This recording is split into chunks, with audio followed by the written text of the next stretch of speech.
C'est Jésus-Christ le Seigneur que nous prêchons. C'est Jésus-Christ le Seigneur que nous prêchons. C'est Jésus-Christ le Seigneur que nous prêchons. Salut tous au nom du Seigneur Jésus.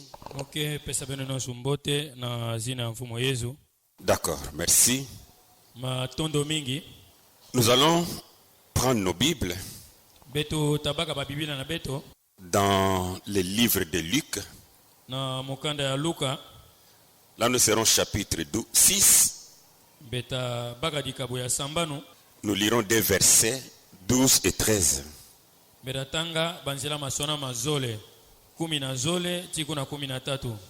La Bible nous dit ceci.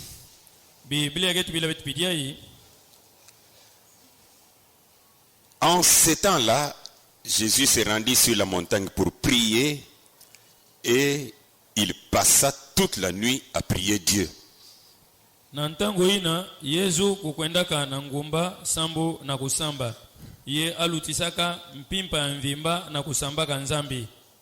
le jour parut, il appela ses disciples et il en choisit 12 auxquels il donna les noms d'apôtres.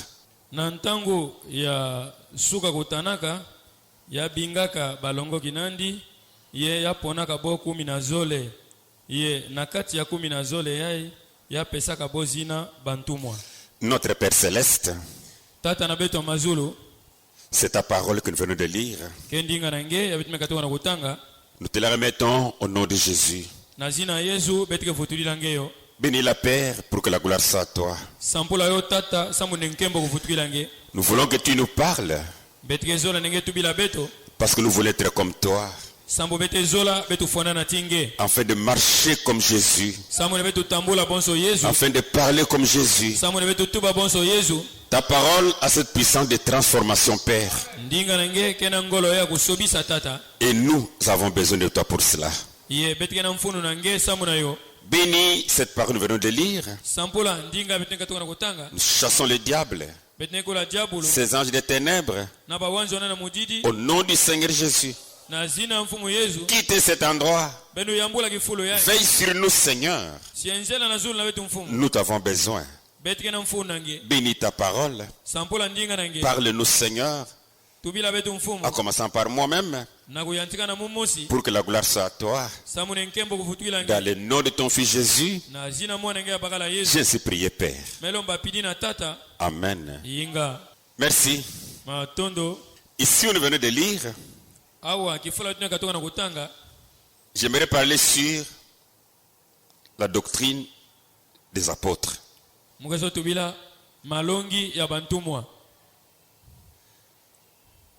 Ou alors l'enseignement des apôtres. C'est très important ça. Mais avant qu'on y entre dedans, j'aimerais d'abord lire une écriture dans 2 Timothée chapitre 3. Et là je serai au verset 16. La Bible dit: toute écriture est inspirée de Dieu et utile pour enseigner, pour convaincre, pour corriger, pour instruire dans la justice. Toute écriture est inspirée de Dieu. Avant que nous fassions cette petite étude biblique, j'aimerais lire 2 auteurs. L'un de c'est Branham et l'autre sera Clarence Larkin. Dans la 70e semaine de Daniel,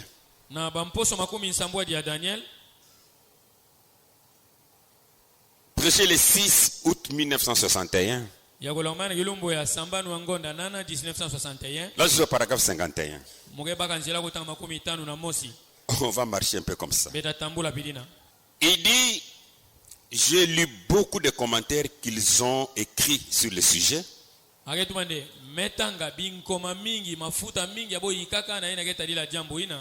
Je suis très reconnaissant à Monsieur Smith de l'église adventiste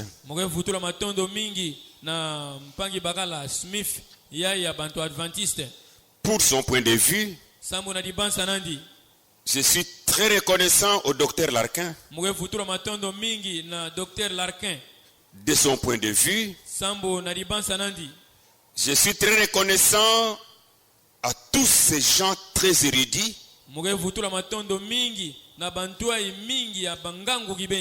pour leur point de vue sur le sujet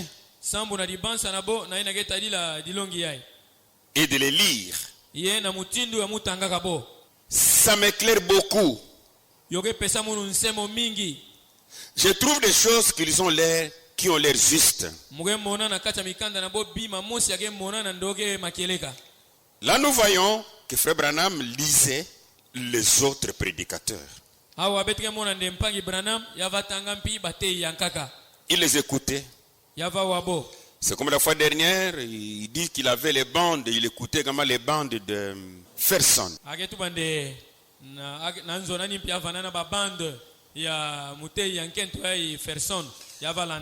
Prenons maintenant Larkin, ce qu'il dit. On va le comparer avec ce que Branham dit. Dans son ouvrage intitulé La vérité en dispensation,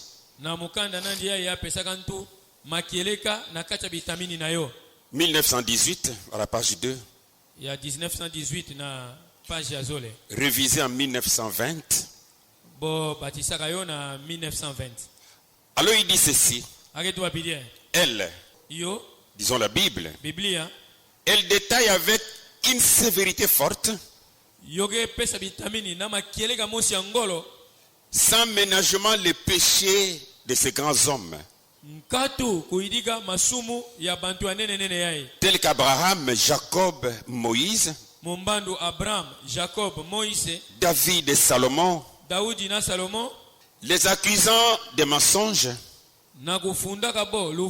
tricherie, orgueil, adultère, lâcheté, meurtre, dévergondage,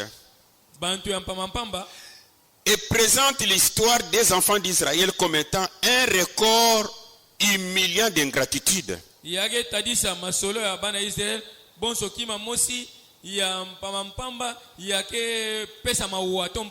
Idolâtre, incrédulité et rébellion. Et il est prudent de dire que les Juifs non guidés et non dirigés par le Saint-Esprit n'auraient jamais fait la chronique de l'histoire pécheresse de leur nation.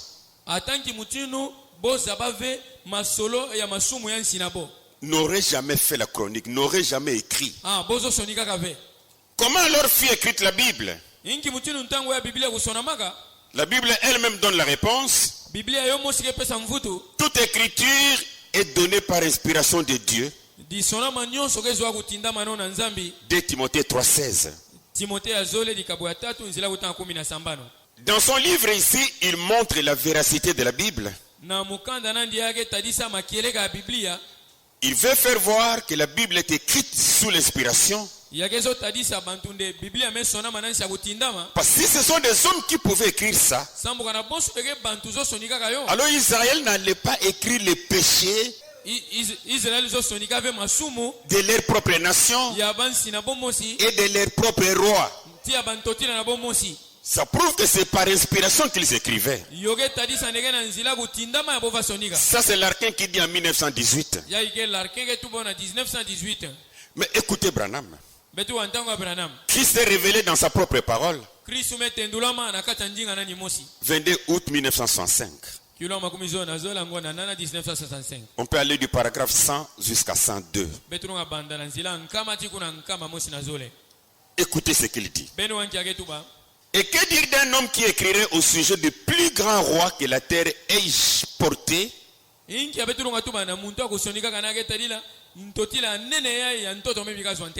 David, En racontant que celui-ci avait commis adultère. Suivez. Et cette fière nation d'Israël aurait-il eu l'idée d'écrire sur leur propre idolâtrie? D'écrire sur leur rébellion contre leur Dieu? De faire connaître leurs actions déloyales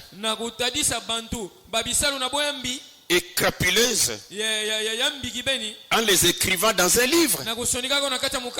Tout le monde sait que les Juifs n'auraient jamais écrit un tel livre. Décrivant leur propre impureté, leur idolâtrie, leurs échecs et tout. Mais alors, qui l'a écrit? Maintenant, 2 Timothée 3,16. Toute écriture est inspirée de Dieu. Donc après avoir lu l'Archin, chaque bon branamiste dira, moi aussi j'y étais là. Branham a dit. Mais j'ai dit à tous les amis, soyons sincères maintenant pour dire, Clarence l'Archin a dit.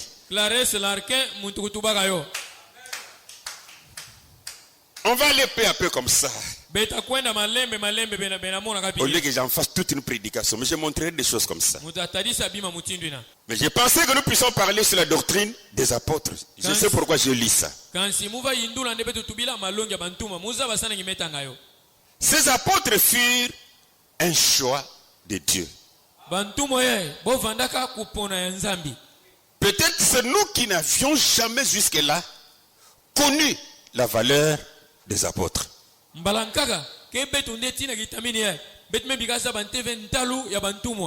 Et c'est là alors notre échec. Mais je veux que vous et moi, par la grâce de Dieu et ceux qui nous écoutent au loin, comprennent un peu la valeur de ces apôtres. Ça va débloquer beaucoup de choses autour de notre foi. Prenons d'abord Jésus dans Jean chapitre 17. On commence au verset 5. On va aller jusqu'au verset 10. C'est Jésus qui parle. Et maintenant toi Père, glorifie-moi auprès de toi-même de la gloire que j'avais auprès de toi avant que le monde fût.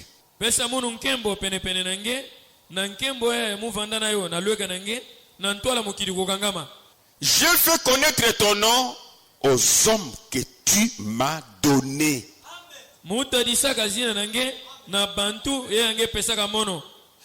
Quand il parle aux hommes ici, il parle de 12 personnes. Ça c'est la vérité. C'est ce qu'on doit d'abord comprendre. Aux hommes que tu m'as donnés du milieu du monde, ils étaient à toi. Ces hommes que tu m'as donnés, ils étaient à toi. Et tu me les as donnés. Et ils ont gardé ta parole. Maintenant, ils ont connu que tout ce que tu m'as donné vient de toi. Car je leur ai donné les paroles que tu m'as données. Et ils les ont reçues. Et ils ont vraiment connu que je suis sorti de toi. Et ils ont cru que tu m'as envoyé. C'est pour eux que j'ai pris. Je ne prie pas pour le monde, mais pour ceux que tu m'as donnés. Parce qu'ils sont à toi. Et tout ce qui est à moi est à toi. Et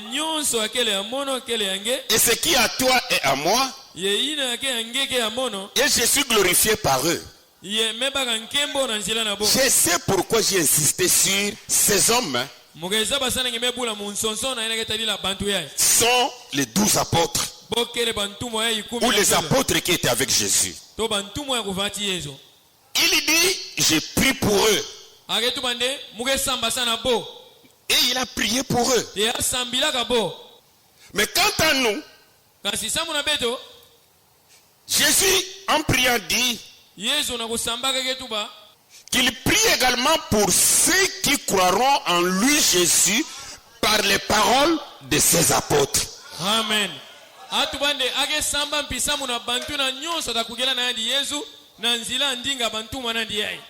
Vous voyez déjà l'importance de ces apôtres-là?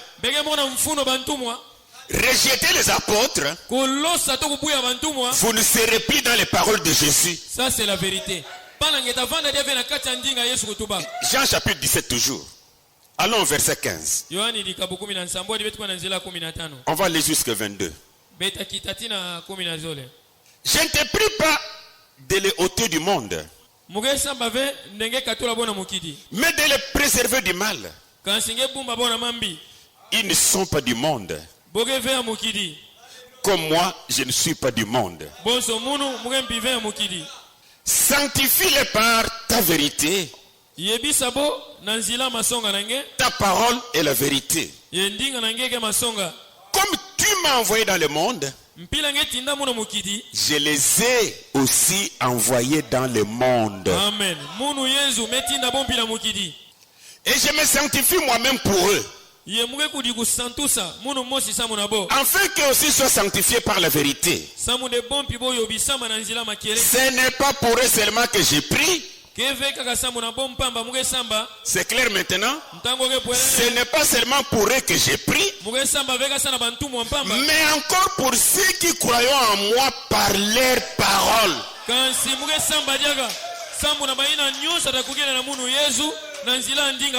Donc les hommes dont il parlait, c'était les apôtres. Écoutez, je leur ai donné la gloire que tu m'as donnée, afin qu'ils soient un comme nous sommes un. Je veux que nous comprenions d'abord l'importance de ces apôtres, la place qu'ils occupent. C'est comme si on ne fait pas qu'à deux. Il n'y a pas un autre moyen par lequel nous allons écouter bien Jésus, pour croire Jésus, si ce n'est par la parole des apôtres. Juste quand Jésus est monté au ciel et que la Pentecôte est descendue, dans Actes chapitre 2, Actes chapitre 2, verset 41-42, la Bible dit: ceux qui acceptèrent la parole furent baptisés. En ce jour-là, verset 41, le nombre de disciples s'augmenta d'environ 3000 âmes.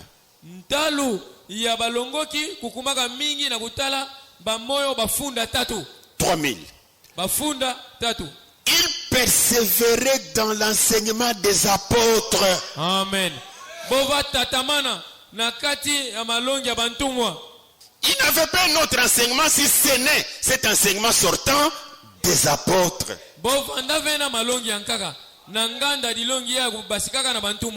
Dans la communion fraternelle, dans la fraction du pain et dans les prières. Voyons l'importance de ces apôtres. Mais parmi les 12, il y a un qui était choisi par Jésus, parce qu'il a fallu qu'il soit trahi. Et celui-là, c'était Judas. Nous voyons que les 12 apôtres ont été appelés par Jésus. Pas simplement simple appel. Mais la Bible dit il est monté d'abord sur la montagne pour prier toute la nuit.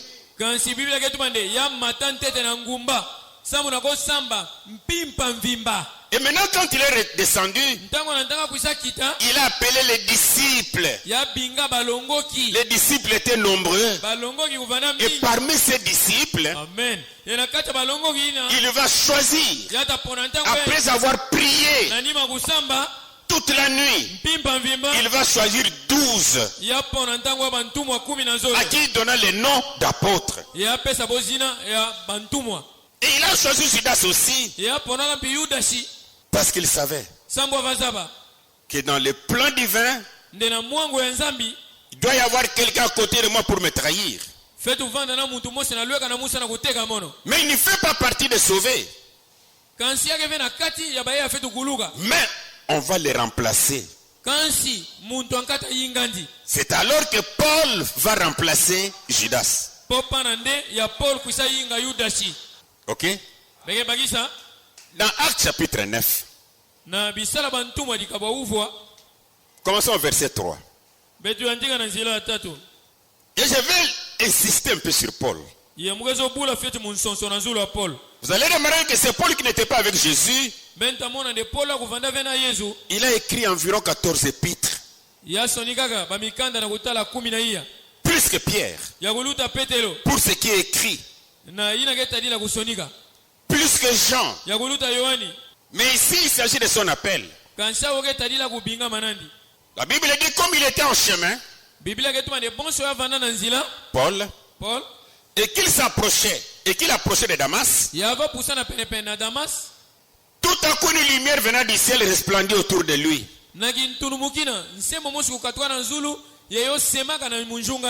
Il tomba par terre. Il a entendu une voix qui lui disait: Saul, Saul, pourquoi me persécutes-tu? Il répondit: Qui es-tu, Seigneur? Et le Seigneur dit: Je suis Jésus que tu persécutes. Il te serait dur de regimber contre les aiguillons. Nous voyons pour l'appel de Paul, c'est le même Jésus qui avait choisi les 12. Et c'est le même qui appelle Paul. Verset 6. Tremblant et saisi de froid, il dit: Seigneur, que veux-tu que je fasse? Et le Seigneur lui dit: Lève-toi, entre dans la ville, et on te dira ce que tu dois faire. Verset 15. Là, il est chez Anania. Pour qu'Anania ne puisse lui parler. Mais le Seigneur lui dit, il dit à Anania: va, car cet homme est un instrument que j'ai choisi pour porter mon nom devant les nations. Amen. Devant les rois, devant les fils d'Israël. Retenons aussi devant les nations. Je lui montrerai tout ce qu'il doit souffrir pour mon nom. Tous sont des apôtres, appelés par Jésus, choisis par Jésus. Mais les rôles est trop grand pour notre salut. Alors je veux, mes frères et sœurs, que vous me compreniez. On ne peut pas les écarter. Au fur et à mesure qu'on va parler, on ne peut pas les écarter. Paul qui a été choisi reconnaît lui-même qu'il était un apôtre.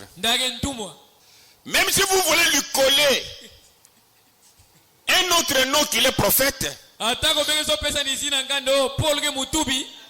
mais lui, il reconnaît qu'il est apôtre.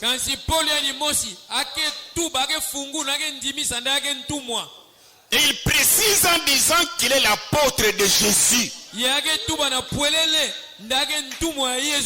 Parce qu'un apôtre signifie aussi un envoyé. C'est pourquoi Jésus dit à Paul, il dit à Anania, cet homme ici, Il sera là pour porter mon nom devant les nations. C'est-à-dire, je l'enverrai devant les nations pour porter mon nom. C'est un apôtre. Si nous prenons Romains chapitre 1, verset 1. Écoutez comment il se présente lui-même. La Bible est une richesse. Paul, serviteur de Jésus-Christ, appelé à être apôtre, mis à part pour annoncer l'évangile de Dieu. Il était là pour annoncer l'évangile de Dieu. C'est ça son appel. Prenons une autre écriture. De Timothée. Verset 1, chapitre 1, verset 1. Très important ça. Paul, apôtre de Jésus-Christ. C'est Jésus qui fait des incommes. Apôtres. Les autres comme prophètes. C'est Jésus qui appelle. Et si Jésus t'appelle, tu es son serviteur. Jésus ne peut pas t'appeler pour être le serviteur d'un autre serviteur.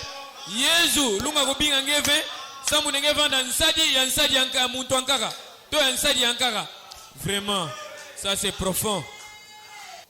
Paul, l'apôtre de Jésus-Christ, par la volonté de Dieu, pour annoncer la promesse de la vie qui est en Jésus-Christ.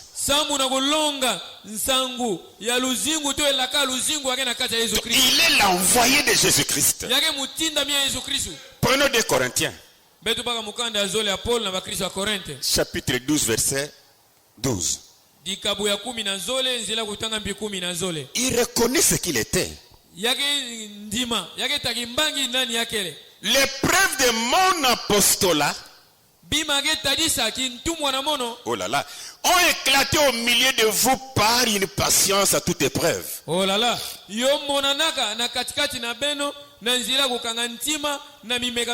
Par des signes de prodiges et de miracles.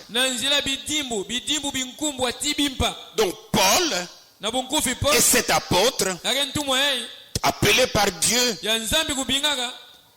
choisi comme apôtre des nations,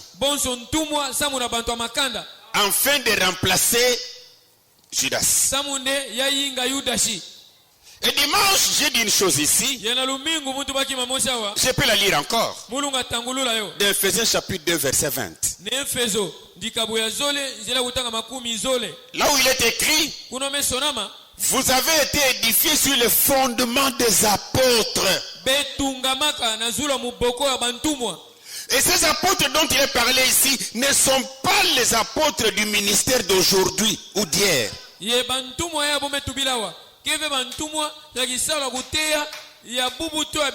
Non, ce sont les apôtres de Jésus. C'est là qui étaient appelés par Jésus. C'est là pour qui il avait prié. Amen. Vous avez été édifiés sur le fondement des apôtres et des prophètes. Jésus-Christ lui-même étant la pierre angulaire.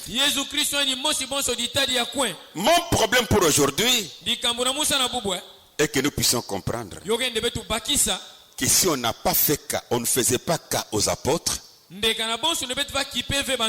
spécialement aux épîtres, alors il est temps de faire cas. Ce sont eux qui nous ont apporté cette vérité pour notre salut. C'est pourquoi Jude dit une chose. Disons le premier chapitre, verset 17, Jude. Écoutez lui aussi. Il dit, mais vous, bien-aimés, Souvenez-vous des choses annoncées d'avance par les apôtres de notre Seigneur Jésus-Christ. Il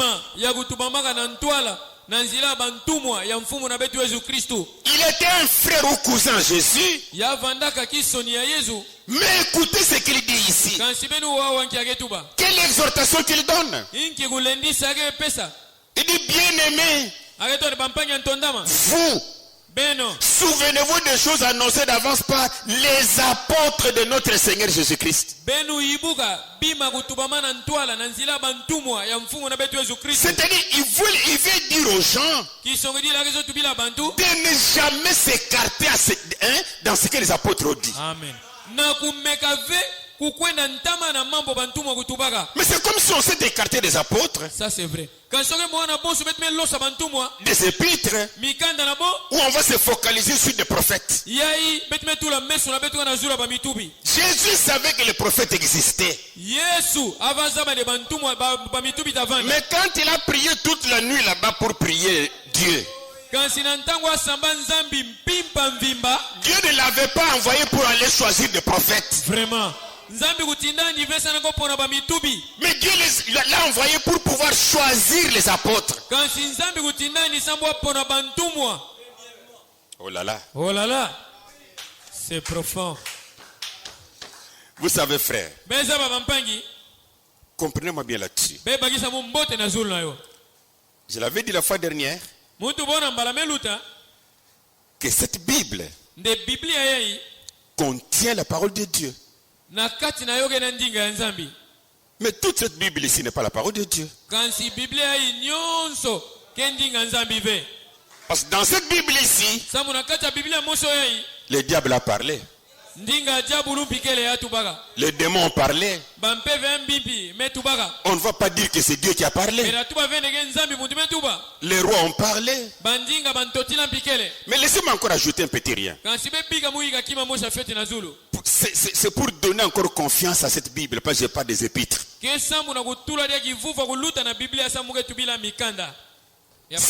livre appelé la Bible a-t-il des erreurs? Oui. Porte-t-elle des contradictions? Oui. Qu'est-ce qui fait qu'on puisse avoir des erreurs dans cette Bible? Ce n'est pas que la parole de Dieu porte des erreurs. Ce n'est même pas que ce que nous lisons là comme erreur est une erreur. Non, c'est un problème de la traduction. Ça c'est la vérité. Parce que la parole de Dieu a été donnée, elle était donnée dans une langue, disons l'hébreu. Mais il y a des hommes maintenant qui ont traduit de l'hébreu en grec. Et ces hommes qui traduisent, chacun traduit avec son intelligence en rapport avec les mots qui sont écrits.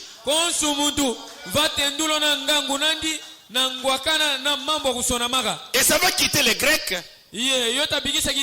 pour aller en latin. De latin en anglais. De l'anglais en français. De français en kikongo. Alors c'est par là que nous avons des problèmes. Que ceux qui sont mal affermis diront: ah, regarde ici, il a dit. Et ici la Bible dit. Si tu trouves quelque chose comme ça, alors là on doit recourir le mot original. En hébreu c'était quoi?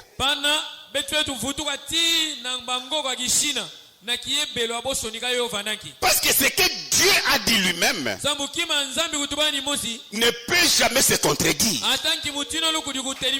Je ne sais pas si on me comprend bien. Ça c'est la vérité. Ce que nous avons ici en français, c'est la traduction qui a été faite. D'ailleurs nous avons la même langue avec lui. Lui, il connaît français. Moi, je connais français. Un peu. Il connaît Kikongo. Moi, je connais Kikongo. Mais des fois, il n'arrive même pas à m'interpréter pendant que je parle le français qu'il connaît. Ça, c'est vrai. Malamingi, ake vanda vena makokia kutendula munu, na ntango mwetu bana français ki faransa ya zaba. Et puis vous allez remarquer dans la traduction. Bena tala na kusobisa ndinga. Un seul mot en grec. Et quand vous le prenez dans sa traduction française, il présente 3, 4 et 5 significations. Ça, c'est vrai. Prenez même un mot en français. Prenez le dictionnaire. Vous allez voir le même mot là. On donne 3, 4 et 5 significations. Traduction. Maintenant, celui qui traduit, il va faire son figo fio. Ça ou ça. Ça ou ça. Ah, je mets ça. Déjà en mettant ça, il est parti à 1 mètre à côté. L'autre qui viendra prendre sa Bible en français, qui est déjà ce mot à 1 mètre à côté, pour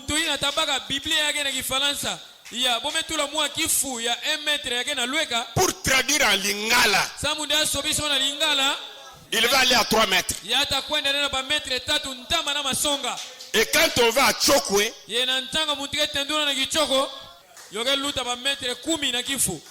mais ce n'est pas le même cas avec Frère Branham. Branham est lui-même le seul. Il dit un mot ici. Il dit quelque chose ici. Demain il vient, il change. Ce n'est pas comme ça dans la Bible. La Bible souffre de la traduction. Ça c'est vrai. Ça c'est vrai. On peut avancer. Alors maintenant la doctrine de Jésus était une nouvelle doctrine. C'est cette nouvelle doctrine qu'il a transmise à ses apôtres. La doctrine de Jésus était nouvelle même pour Paul. Avant que Jésus l'appelle. Dans Matthieu chapitre 7 verset 28. Écoutez Jésus. Après que Jésus eut achevé ses discours, la foule fut frappée de sa doctrine. Sa doctrine, son enseignement. Ok? C'est la doctrine de Jésus. Dans Jean chapitre 7. Là nous sommes au verset 16. Il est dit, Jésus leur répondit, ma doctrine n'est pas de moi. Jean 7, 16. Mais de celui qui m'a envoyé. Donc la doctrine de Jésus était la doctrine du Père.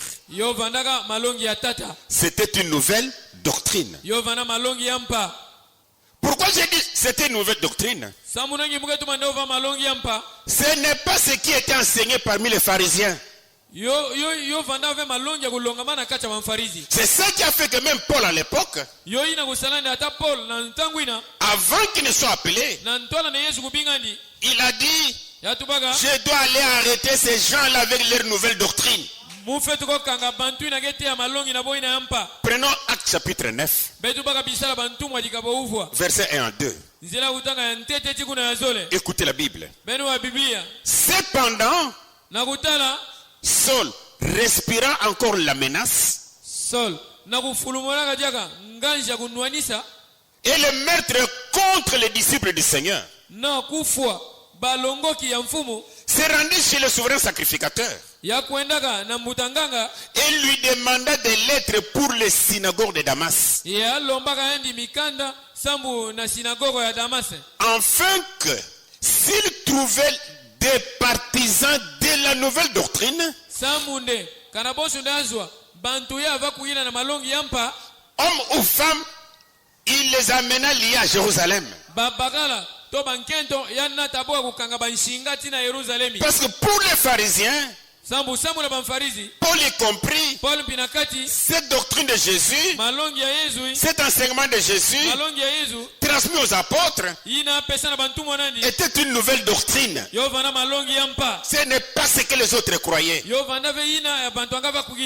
Et quand Paul a été appelé, il a commencé à prêcher la nouvelle doctrine. Ceux-là qui l'ont entendu l'ont appelé aussi pour dire: qu'est-ce qu'il y a de cette nouvelle doctrine? Parlez-nous. Prenons Acte chapitre 17 au verset 19. Je voudrais seulement faire coller les Écritures. Alors ils les prirent, Paul, et les menèrent à l'aréopage en disant: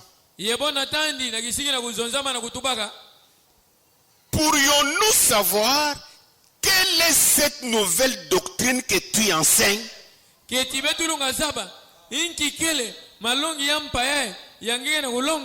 C'était une nouvelle doctrine, un nouvel enseignement.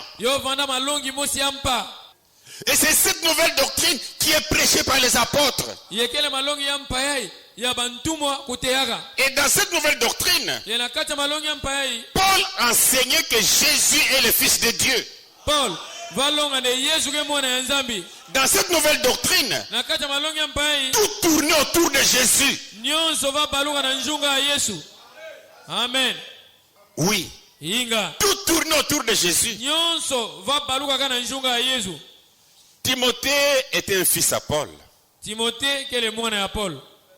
Écoutez un peu ce que Paul dit de Timothée. Quel conseil il lui donne? Dans Timothée chapitre 4 verset 6. S'il vous plaît, je voudrais donner simplement l'importance de ces apôtres.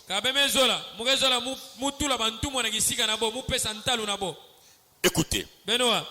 Paul dit à Timothée, en exposant ces choses aux frères, tu seras un bon ministre de Jésus-Christ. Un ministre de Jésus-Christ. Nourri des paroles de la foi. Et de la bonne doctrine que tu as exactement suivie. Parce que Paul prêchait la bonne doctrine, la nouvelle doctrine. Et Timothée a suivi cela.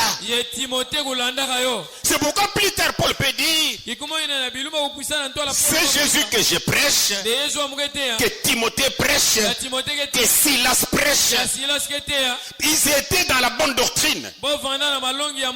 Et dans la bonne doctrine, on prêche Jésus. Amen. Mais pendant qu'il y a une bonne doctrine, comme on a vu dimanche ici, le diable viendra simplement s'aimer quelque chose aussi. C'est comme ça que Paul dit dans 2 Timothée chapitre 4 verset 3. Qu'est-ce qu'il dit? Car il viendra un temps où les hommes ne supporteront pas la saine doctrine. Timothée chapitre 4 verset 3. Les hommes ne supporteront pas la saine doctrine. C'est-à-dire cette doctrine de Jésus transmise aux apôtres, cette doctrine de Paul que Timothée prêchait. Elle prêchait quoi? Jésus. Beaucoup de gens viendront où ils ne supporteront pas la saine doctrine. Mais il y a la démangeaison d'entendre des choses agréables. Je donne un exemple. On peut nous dire: la pyramide d'Égypte n'a pas d'ombre. Que le soleil soit dans n'importe quelle position. Il n'y a pas l'ombre. Ombre ou pas ombre, ça va nous donner quoi dans la vie éternelle? Mais les hommes vont crier Amen. C'est comme ce que j'avais dit ici. L'Égypte n'est même pas sur l'équateur. Et la pyramide là est en Égypte. L'Égypte n'est pas sur l'équateur. Il est à côté même de l'équateur. Loin même de l'équateur. C'est-à-dire quand le soleil est le matin, se lève le matin, il frappe sur la pyramide. L'autre côté donne l'ombre. Ça c'est la vérité. Mais parce que les hommes veulent entendre des choses agréables aux oreilles. Tout ce qui reste, c'est donner le nom de la pyramide à leurs enfants. Des choses agréables aux oreilles qui ne nous servent à rien, qui n'ont rien à voir avec la parole de Dieu, qui n'ont rien à voir avec la doctrine des apôtres. Mais après nous allons crier pour dire, j'ai prêché comme Paul. Paul a parlé de l'Égypte, de cette pyramide là. Ils se donneront une foule de docteurs selon leurs propres désirs. Mais la sainte doctrine serait écartée. Et les gens ont ce plaisir d'écarter la sainte doctrine au milieu d'eux. Mais dans cette sainte doctrine, Paul a prêché Jésus. Les apôtres ont parlé de Jésus. Écoutez comment Pierre commence le jour de la Pentecôte. Enseigné par Jésus, Jésus a prié pour lui et pour les autres. Le jour de la Pentecôte, quand il va commencer à prêcher, c'est pour dire, c'est Jésus que vous avez crucifié.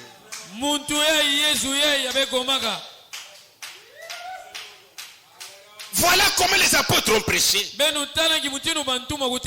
aujourd'hui dans les églises, le nom de Jésus est écarté. On en a remplacé par d'autres noms. Ce n'est plus la sainte doctrine. Et Paul aussi. Prenons d'abord Acte chapitre 9. Verset 19 à 20. Acte 9, 19, 20. Et après qu'il eut pris de la nourriture, les forces lui revinrent.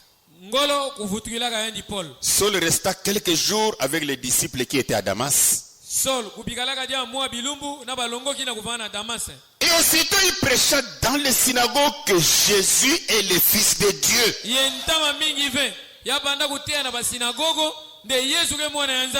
Jamais on peut prêcher l'évangile, on va voir ça, sans parler de Jésus.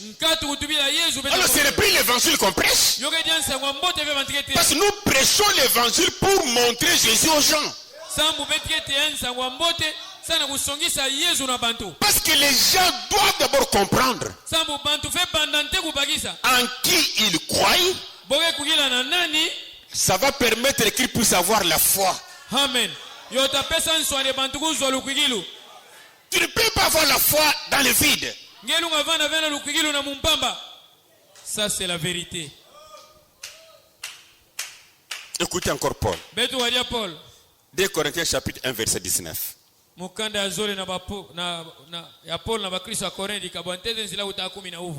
le Fils de Dieu, Jésus-Christ, qui a été prêché par nous au milieu de vous, par moi et par Sylvain et par Timothée, n'a pas été oui et non, mais c'est oui qui a été en lui. Ils ont prêché qui? Jésus-Christ, le Fils de Dieu. Qui doit prêcher Jésus-Christ, son Fils de Dieu? C'est celui-là que Jésus appelle. Chacun est appelé par quelque chose. Et chacun doit prêcher l'homme qu'il a appelé.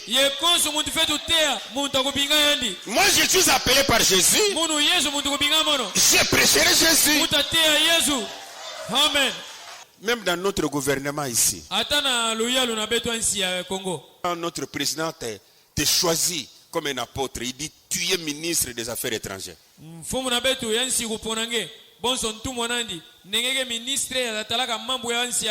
Et pendant la réunion, tu prends la parole. Ah, je connais un président. Le Français Macron. Quel président ça? Ah bon? Mais ce n'est pas Macron qui t'a appelé. C'est moi ton président. Donc tu vas chanter Macron ici avant que le conseil ne se termine. Tu seras déjà viré. Jésus t'a appelé. On doit prêcher Jésus. C'est clair? C'est ça la doctrine que Paul a prêchée. Prenez 1 Corinthiens chapitre 2 verset 2. Lisons quelque chose là. Écoutez. Car je n'ai pas eu la pensée de savoir parmi vous autre chose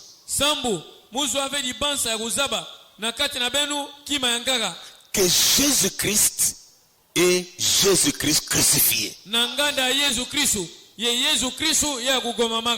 Pas autre chose que ça. 1 Corinthiens 3. On peut commencer au verset 10 et 11. Selon la grâce de Dieu qui m'a été donnée, j'ai posé le fondement comme un sage architecte. Et un autre bâti dessus. Mais que chacun prenne garde à la manière dont il bâtit dessus. Car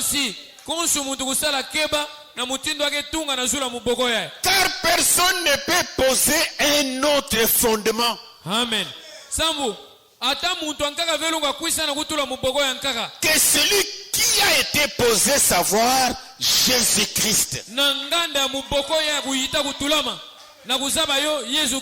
Tous nous bâtissons sur Jésus. Et c'est Jésus que nous devons prêcher. Il n'y a pas un autre évangile. Si ce n'est cet évangile de Jésus. C'est pourquoi la Bible nous ajoute pour dire une chose encore. Que nous devons faire attention avec la séduction. Parce que l'évangile en soi est simple. Pour que n'importe qui comprenne cela. Amen. Jésus est trop simple. Prenons 2 Corinthiens chapitre 11.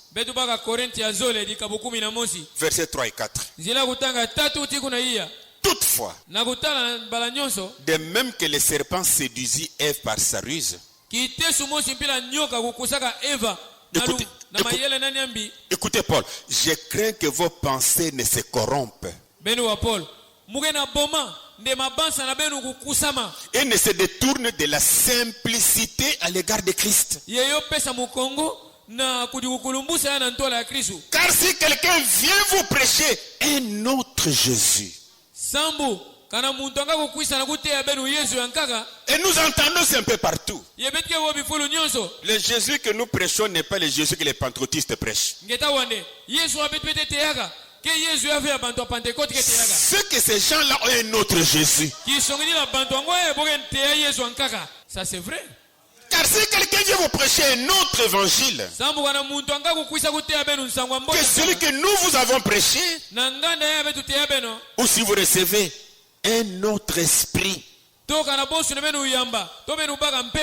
celui que vous avez reçu, ou un autre évangile que celui que vous avez embrassé, vous le supporterez fort bien.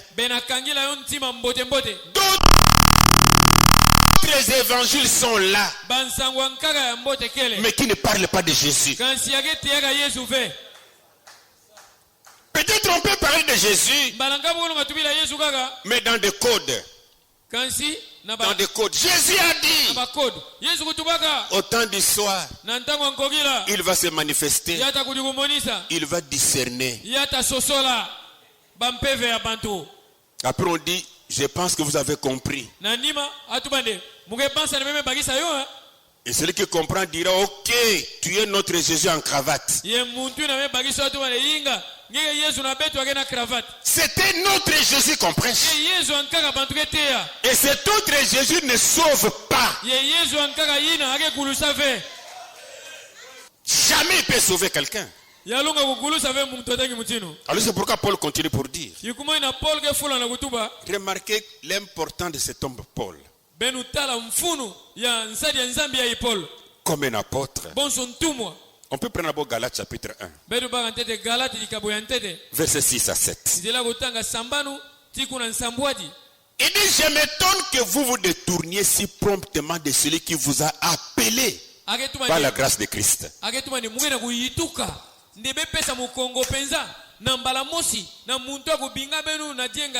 Pour passer à un autre évangile. Non pas qu'il y ait un autre évangile. Mais il y a des gens qui vous troublent et qui veulent renverser l'évangile de Christ. Il n'y a pas un autre évangile que l'évangile de Christ. Vous devez aimer ce nom de Jésus. Vous devez chérir ce Jésus. Vous devez être capable d'entendre le nom de Jésus, même à chaque minute.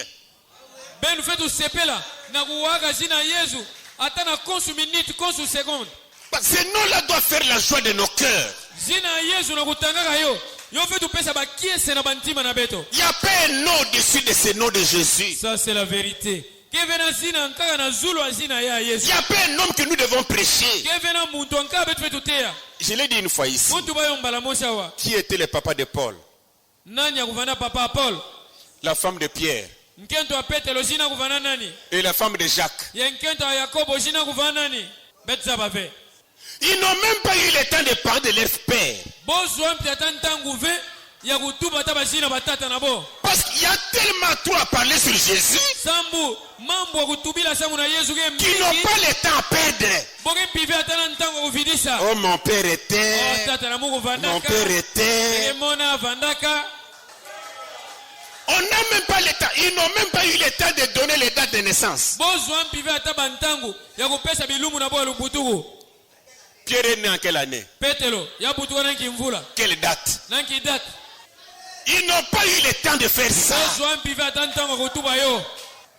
Ils étaient concentrés pour prêcher Jésus. Dans 1 Corinthiens chapitre 15. Premier verset jusqu'au 3e. Je vous rappelle, frères, l'évangile que je vous ai annoncé, que vous avez reçu, dans lequel vous avez persévéré, et par lequel vous êtes sauvés, si vous le retenez tel que je vous l'ai annoncé. Amen. Autrement, vous auriez cru en vain. Non, notre salut est lié avec l'évangile. Et Dieu n'a pas permis dans la Bible que l'évangile soit compliqué. Peut-être l'Ancien Testament peut compliquer un peu. C'est l'Ancien Testament. Mais quand nous partons avec les épîtres, avec les apôtres, vous trouvez que tout est simple. Parce que c'est pour le salut de quiconque croit. Je vous ai enseigné avant tout, comme je l'avais aussi reçu, que Christ est mort pour nos péchés, selon les Écritures. Verset 11. Ainsi donc, que ce soit moi, que ce soit eux, et les apôtres, que ce soit moi, que ce soit eux, voilà ce que nous prêchons. Et c'est ce que vous avez cru. Voilà ce que nous prêchons. Nous prêchons quoi? Nous prêchons Jésus. Et parmi ces apôtres, tous étaient focalisés vers les Juifs. Mais Dieu choisira Paul pour nous les nations. C'est ça qui a fait que nous nous retrouvons avec beaucoup d'épîtres de Paul. Et c'est suffisant pour notre salut. 2 Timothée chapitre 1. 2 Timothée 1, verset 11. Écoutez Paul. C'est pour cet évangile que j'ai été établi prédicateur et apôtre. Chargé d'instruire les païens. Parmi ces païens, Branham est païen. Luther est païen. Moi je suis païen. Tous les Congolais sont des païens. Les Américains sont des païens. Tous les Européens sont des païens. Ça signifie qu'ils ne sont pas des Juifs. Amen. Mais pour tous ceux qui sont des païens, la charge de les instruire n'a pas été donnée à Pierre, ni à Jacques, mais à Paul. Amen. Merci Jésus. Galates chapitre 2. Pas possible ça. Verset 8. Écoutez encore Paul là-bas. Car celui qui a fait de Pierre l'apôtre des circoncis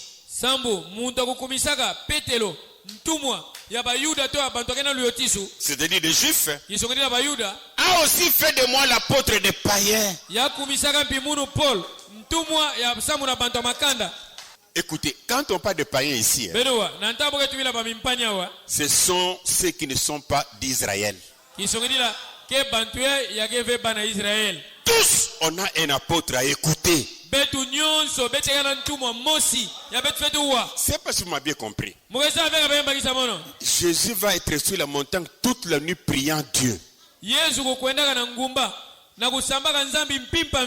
pour choisir 12 personnes à qui il donna le nom d'apôtre. Au milieu d'eux, il a glissé Judas, sachant qu'il sera écarté quand il aura accompli sa mission. Comme il en avait choisi 12, il a fallu qu'un autre remplace Judas. Et Paul n'a pas été appelé par les apôtres. Parce que quand il va poser la question, qui es-tu Seigneur? La voix a répondu, je suis Jésus que tu persécutes. C'est le même Jésus là qui a choisi Paul, qui a choisi Pierre,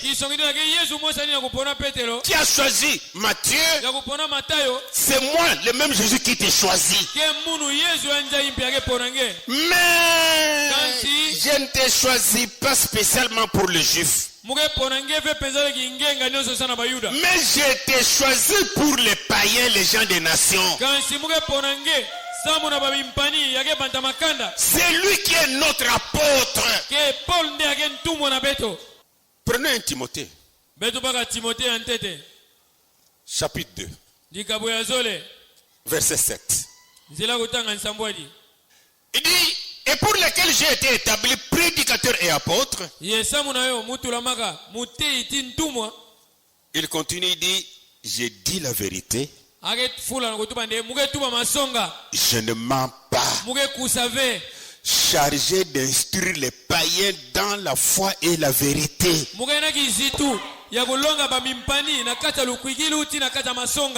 Amen. Pour les saluts des païens, un apôtre nous a été envoyé. Et cet apôtre-là, c'est Paul. C'est pourquoi Paul pouvait dire aux autres serviteurs, il dit, vous avez la charge des brebis que vous devez nourrir. Mais faites attention, parce qu'il va s'introduire au milieu de vous des loups cruels. Mais des fois nous ne faisons pas attention à cela. Actes chapitre 20, verset 28 à 30. La Bible dit, c'est Paul qui dit, prenez donc garde à vous-même. Il dit aux anciens, il dit aux évêques, et à tous les troupeaux sur lesquels les saints vous a établi évêques, pour paître l'église du Seigneur. Mais il y a les autres qui ont l'église mais qui n'est pas l'église du Seigneur. C'est mon église. Tu peux passer là, tu salues le pasteur. Bonjour mon pasteur. Il était assis avec un autre prédicateur. Il va parler. Et dit, tu ne le connais pas? C'est ma brebis. Donc tu as des brebis? Non, mais ça c'est l'église des hommes. Ça c'est vrai. Qu'est-ce qu'il dit à avoir dedans? C'est la boutique des hommes. Non, il y a une boutique à Bantou. Mais Paul dit ici, pour paître l'église du Seigneur, qu'il s'est acquise par son propre sang. Je suis ta brebis. Ah bon? Donc tu as payé ton sang pour moi. Mais tu es encore vivant. Tu n'es même pas mort. Je sais qu'il s'introduira parmi vous. Après mon départ, des loups cruels qui n'épargneront pas les troupeaux. Et qu'il s'élèvera du milieu de vous des hommes qui enseigneront des choses pernicieuses pour entraîner des disciples après eux. Je veux que nous comprenions une chose. L'église doit être l'église du Seigneur. Nous sommes des bergers pour paître les brebis du Seigneur. Vous n'êtes pas des brebis de pasteurs. Non, vous êtes les brebis de Jésus. Amen. Vous savez encore une chose, je vais terminer bientôt. Vous savez pourquoi nous prêchons Jésus? Pourquoi on doit prêcher Jésus? Parce que la loi, les prophètes, les psaumes ont parlé de lui. Mais tu vas prêcher même l'Ancien Testament comment sans parler de Jésus? Tout ne parle que de lui, hein? Dans Jean chapitre 1 verset 45, Ah non, Seigneur, je crois que tu es content de moi. Hein? Parce que maintenant, je te prêche librement bien là. Philippe rencontra Nathanaël. Et lui dit, nous avons trouvé celui de qui Moïse a écrit dans la loi. Et dont les prophètes ont parlé.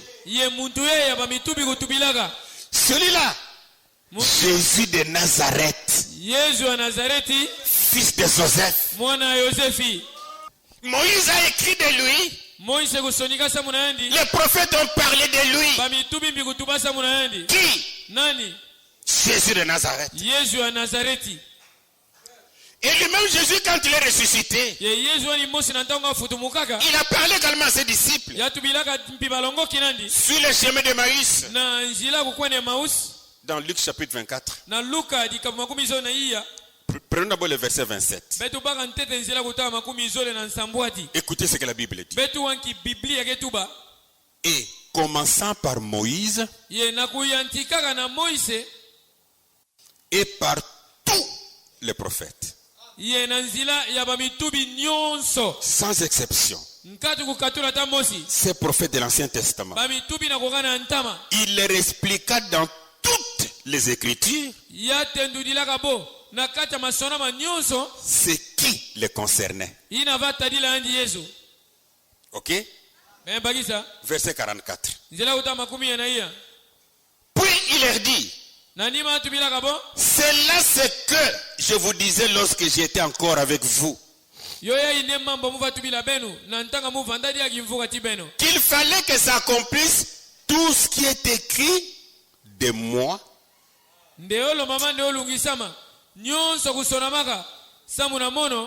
dans la loi de Moïse, dans les prophètes et dans les psaumes. Par là, nous comprenons une chose.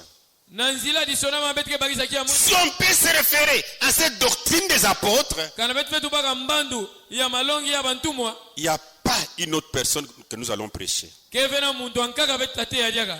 On pouvait prêcher Jean-Baptiste, mais lui-même Jean-Baptiste a déclaré chaos. Il dit pardon, il faut que moi je m'humilie, que moi je descende, lui il monte. Mais Jean-Baptiste, tu es venu par prophétie. Il dit, je ne suis même pas digne de délier les courroies de ses sandales. Jean-Baptiste lui-même est déclassé. Qui va se mettre à côté de Jésus pour qu'on parle de lui? Je vous l'ai dit comme votre frère, personne, aucun humain, même pas un ange. Le jour même où Jésus est né, les anges ont chanté. Parce que celui qui était né là était beaucoup plus spécial que les anges. Qui va se comparer avec Jésus? Personne. Amen. Personne. Mais nous avons des gens courageux aujourd'hui qui se font égal à Jésus. Voilà pourquoi on doit prêcher Jésus. Parce que la Bible a parlé de lui. Les prophéties de l'Ancien Testament sont pour lui. Dans les psaumes de David, il a chanté pour lui. Les prophètes ont parlé de lui. Et quand il est venu, il est la personne même dont la Bible a parlé. Il est l'accomplissement des Écritures. Mais lui a dit maintenant, en priant le Père, tu m'as donné ces hommes, des apôtres. J'ai été avec eux pendant 3 ans et demi. Je vais m'en aller. Mais je prie pour eux. Pas seulement pour eux, mais je prie aussi pour ceux qui croiront en moi par les paroles des apôtres. Je ne sais pas si on me comprend quand même. Amen. Ils sont très importants, ces apôtres. À tel point que quand on peut dire à quelqu'un, l'apôtre Pierre dit, alors un autre va se lever, ça c'est l'apôtre Pierre qui a dit, le prophète a dit quoi? Mais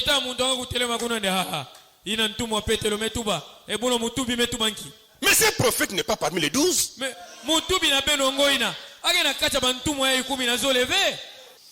Et alors c'est Jésus que nous devons prêcher.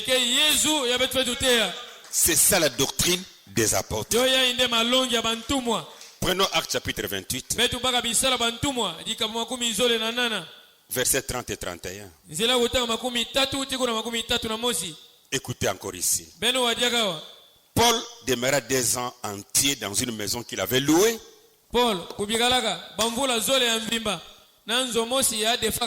Il recevait tous ceux qui venaient le voir. Prêchant le royaume de Dieu. Suivons un peu ici. Et enseignant ce qui concerne le Seigneur Jésus-Christ. Enseignant ce qui concerne le Seigneur Jésus-Christ.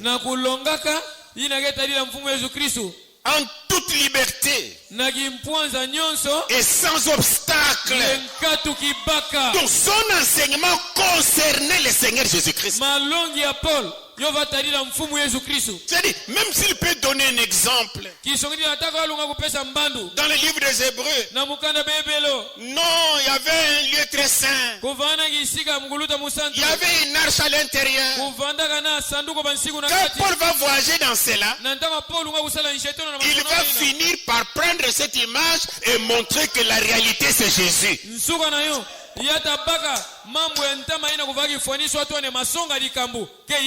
Parce qu'il prêchait concernant Jésus. C'est seulement Jésus. Et c'est ça l'évangile que les apôtres ont prêché. C'est ça l'évangile qui donne le salut. Dans 2 Corinthiens chapitre 4, au verset 5, écoutez Paul. Nous ne nous prêchons pas nous-mêmes. J'aime cette écriture. Nous ne nous prêchons pas nous-mêmes. C'est Jésus-Christ le Seigneur que nous prêchons. Écoutez encore. Et nous disons vos serviteurs à cause de Jésus. Donc sans Jésus, on n'est pas serviteur. Ou alors tu es serviteur de Satan. Mais il dit au début là-bas, nous ne nous prêchons pas nous-mêmes. Écoutez encore Paul. Nous ne nous prêchons pas nous-mêmes. 1 Corinthiens chapitre 3. Là je suis au verset 4. On peut aller jusqu'au verset 8. Je crois que c'est ça. Ainsi, en effet, non, on prend le verset 4. Quand l'un dit, moi je suis de Paul. Un autre dit, moi d'Apollos. N'êtes-vous pas des hommes? 1 Corinthiens chapitre 3, verset 4. Mais chez nous, si on peut seulement dire ça, attends qu'il mette ça au tableau. Si on peut seulement dire ça. Ah, moi je suis de Mbouchoua. Au lieu que je puisse les reprendre pour dire non, je suis serviteur, tu es de Jésus.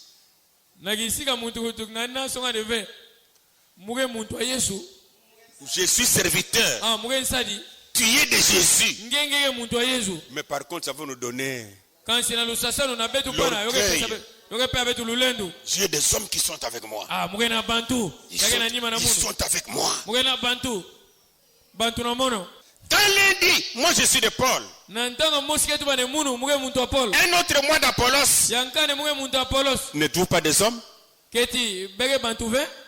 Qu'est-ce donc Apollos? Qu'est-ce que Paul? Des serviteurs par le moyen desquels vous avez cru. Selon que le Seigneur l'a donné à chacun. J'ai planté. Apollos a arrosé. Mais Dieu fait croître. En sorte que ce n'est pas celui qui plante qui est quelque chose. Ni celui qui arrose. Mais Dieu qui fait croître. Celui qui plante et celui qui arrose sont égaux. Et chacun recevra sa propre récompense selon son propre travail. Remarquez comment cet homme, appelé par Jésus, quel témoignage! Dans une lumière éclatante. Quel témoignage! Mais quand il a trouvé les gens, dit, moi je suis de Paul. Je n'aime pas Apollos. Paul a dit, ce n'est pas possible. Qui suis-je moi pour que vous me leviez à ce niveau-là? C'est comme à Icône. Quand ils sont entrés et qu'un paralytique a marché, mais les gens ont couru. Ils ont pris un animal. Je crois que c'était un bœuf. Ils l'ont égorgé pour rendre grâce à Dieu. Ils ont dit que Paul était Dieu. Vous connaissez la suite? Oui. Il s'est levé. Il a déchiré ses habits. Ce n'est pas comme les autres. On dit que tu es Dieu. Il accepte. Puis quand on veut critiquer, il dit non. Si on dit que je suis Dieu, il a raison. Et si on dit que je ne suis pas Dieu, on a aussi raison. Chacun voit de la manière qu'il voit. Mais Paul a déchiré ses habits. Il dit, je suis un homme comme vous. C'est ça la nature des véritables serviteurs de Dieu. On doit éviter cet orgueil. Amen. On doit éviter ça. Ces acclamations. On doit éviter ça. Si tu as besoin d'acclamer, acclame celui qui t'a sauvé. Si tu as besoin de chanter, chante pour celui qui est mort pour toi. Laisse-moi tranquille. Ne plante pas ton orgueil sur moi. Je ne suis qu'un serviteur. Qui suis-je moi? Je veux vivre comme Paul. Dans l'humilité. Sans orgueil. À peine on commence à prêcher, on n'a même pas converti les gens. Ceux qui sont dans l'église viennent même par la division. Un mois après, il doit y avoir quelqu'un qui transporte sa mallette.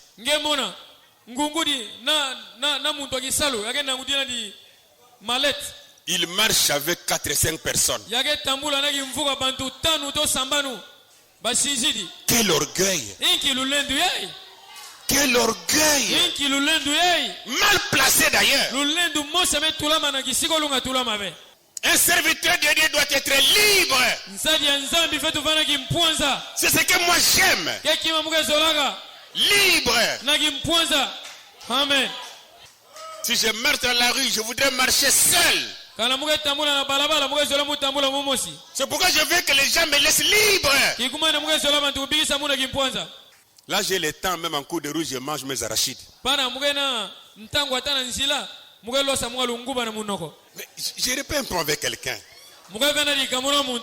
Donc pour quitter ma maison, venir à l'église,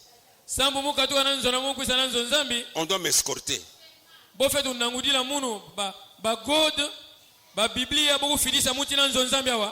puis en cours de route, tu peux rencontrer quelqu'un.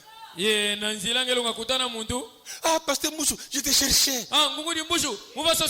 Prie pour moi. Et ces gens-là sont... Mais j'ai un don que Dieu m'a donné. C'est pour cette personne-là.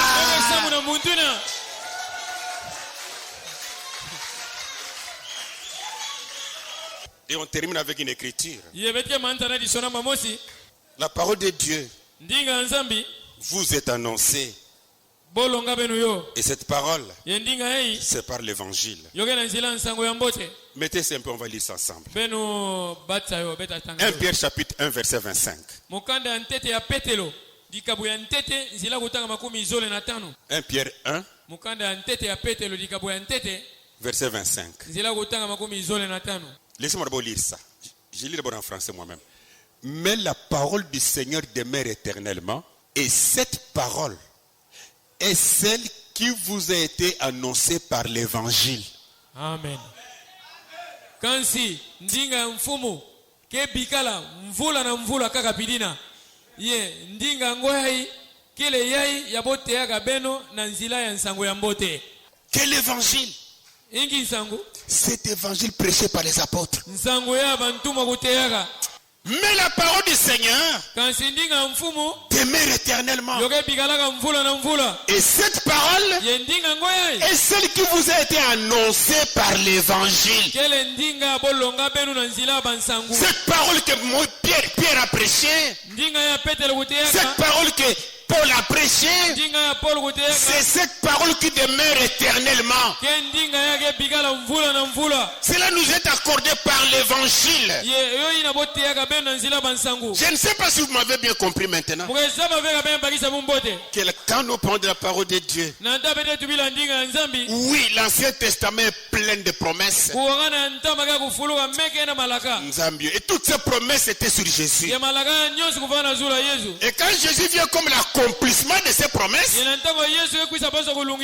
il prend 12 personnes. Il leur donne la parole.